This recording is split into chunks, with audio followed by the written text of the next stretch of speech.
घेतली कमांडो घ्या न चला. चला दादा दादा चला की थोडं मध्ये अंतर ठेवा पाय दिसू द्या. मामा हात हात देवाचे पाय दिसत नाहीत. एक मिनिट. हा काढला एक मिनिट. महाराज एक फोटो घे.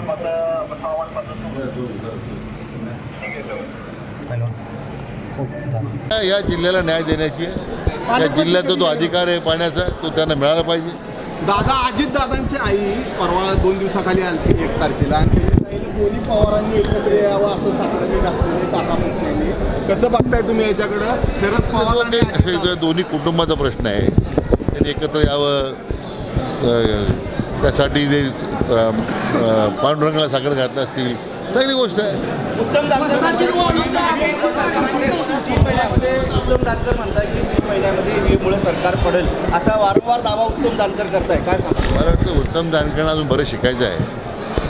फार उथळपणा दिसतो त्याच्यामध्ये. त्यानं मला सल्ला द्यायचा आहे की उथळपणा बरोबर नाही आहे. हे काही अपघातानं तुम्हाला विजय मिळाला आहे तो जरी तुम्ही सांभाळला तर फार झालं.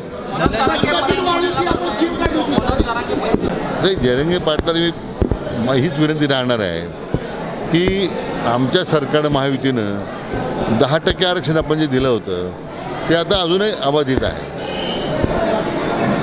मागच्या काळामध्ये माननीय देवेंद्रजी मुख्यमंत्री असताना 58 मोर्चे निघालेत. गायकवाड आयोग नेमला आपण. 16% आरक्षण आपण त्यावेळी दिलं. सुप्रीम कोर्टापर्यंत टिकलं. आता मधल्या महाविकास आघाडी सरकारचं पाप आहे उद्धव ठाकरे सरकारचं की त्यांनी हे आरक्षण घालवलं. आता पुन्हा आमचं सरकार आलेलं आहे. पुन्हा मला वाटतं या संदर्भामध्ये सरकार गंभीर आहे. आरक्षणा बाबतीमध्ये सरकार कुठे तडजोड करत नाही. म्हणून मला वाटतं जरंगे पाटलांना माझी हीच विनंती राहणार आहे की आता सरकारने आता कार्यभार स्वीकारलेला आहे. पण कालावधी दिला पाहिजे. तुमच्या काय अपेक्षा काय आहे तुमच्या जे काही भूमिका या संदर्भातल्या आहे त्या जरूर त्याचा आम्ही आदरच करू पण सरकारला वेळ दिला पाहिजे ना.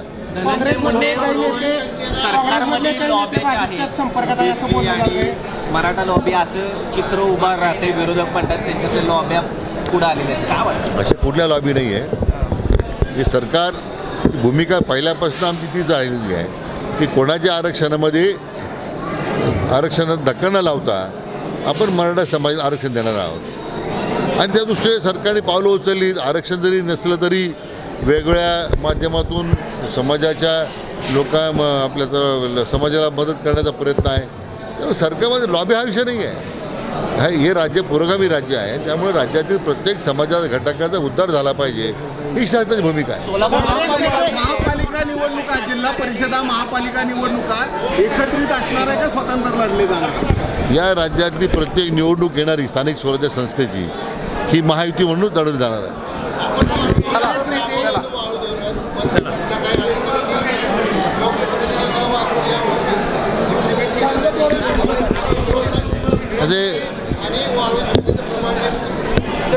हे दुर्दैव आहे. याचं दुःख मला आहेच आहे. इतकं आपण चांगलं धोरण आणलं. पारदर्शकता आणली. 500 रुपयांनी सामान्य नागरिकाला वाळू मिळाली पाहिजे. आता ह्या सगळ्या लॉबी जेवढ्या प्रश्न जे काम करतात पण त्याच्यामध्ये आपण मार्ग काढण्याचा प्रयत्न केला. धोरणामध्ये काही बदल केलेत. पण आता आमचे प्रदेशाध्यक्ष माननीय बावनकुळे साहेब आता नवीन महसूल मंत्री झालेले आहेत. निश्चितपणे या धोरणाबद्दल अधिक प्रभावी अंमलबजावणीसाठी मला वाटतं ते काम करतील. कारण त्यांचा वेळोवेळी सातत्यानं या धोरणाच्या अंमलबजावणीबद्दल मला त्यांनी सूचना केलेल्या आहेत. आपण त्या अंमलबजावणी निश्चितपणे चांगली होईल. शेवटी गरीब माणसाला या वाळू माफ्यातून सुटका मिळाली पाहिजे हीच आमची भूमिका आहे. मोठ्या आकाला वाचवण्यासाठी लहान आकाचा एन्काउंटर होईल असा आरोप वडेट्टीवारांनी केला आहे. विरोधी पक्षाचं कामच आरोप करायचं तर त्याच्याकडे फार लक्ष देण्यापेक्षा जी आता SIT स्थापन करण्यात आलेली आहे त्याचा जो आता अंतिम अहवाल येईल त्याच्यावर कार्य होईल ना.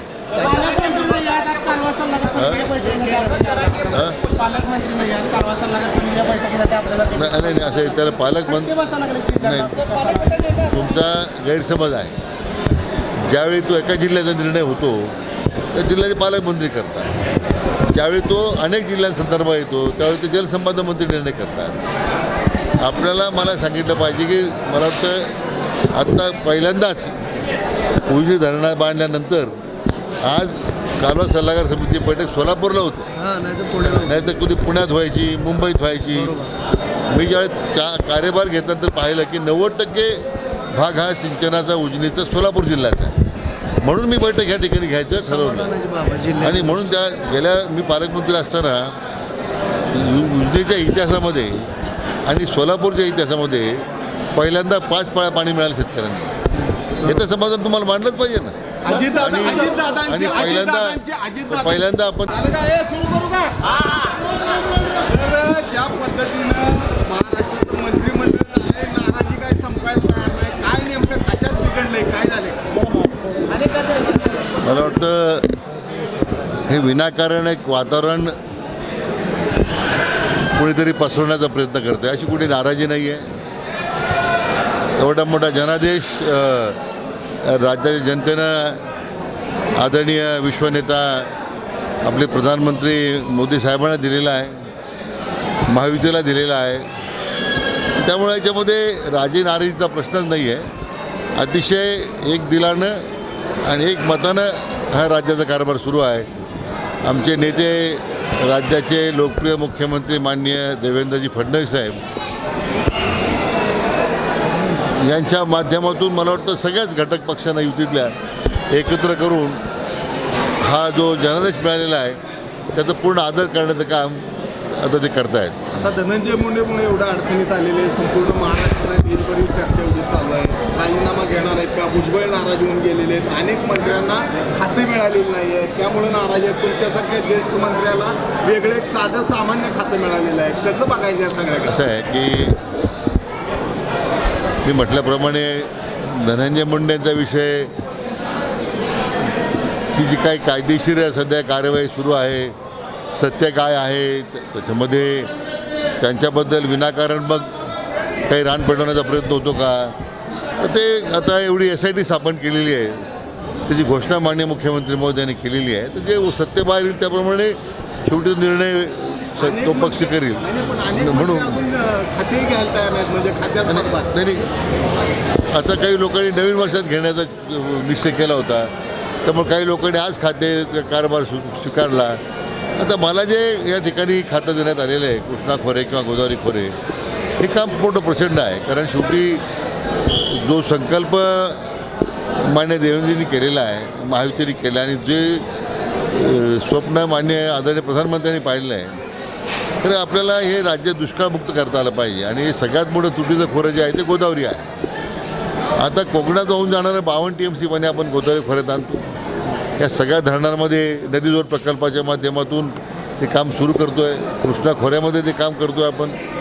आमचे वडील आदरणीय खासदार बाळासाहेब विखे पाटील आणि स्वर्गीय आदरणीय गणपतराव देशमुख या दोघांनी महाराष्ट्र पाणी परिषदेच्या माध्यमातून या सगळ्या खोऱ्याचा अभ्यास करून नदीवर प्रकल्पाचा एक प्रस्ताव शासनाला सादर केला होता.